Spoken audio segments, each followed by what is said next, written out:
Assalomu alaykum hurmatli podpischiklarimiz. Mana bizda akalar Damas 2014-yil 10-15% kraska chiqsa chiqadi akalar.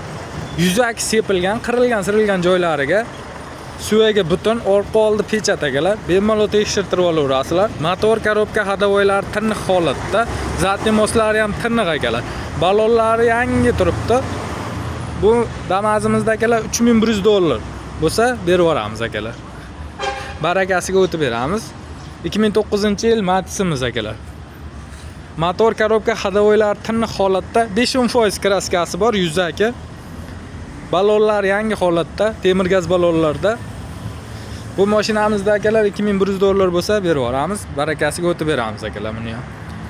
Lacetti'miz 2009-yil Gentra qilingan avtomat akalar.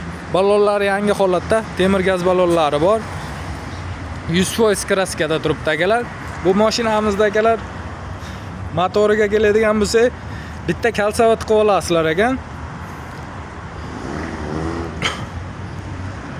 Ko'rinish holatlari. Bu mashinamizda akalar $3650 bo'lsa berib yuboramiz akalar. Bartel bankka ham kelishaveramiz. Kimga qiziq bo'lsa aloqaga chiqaverasizlar. Mashina olish, sotish, xizmat kimga kerak bo'lsa bemalol aloqaga chiqaveringlar akalar.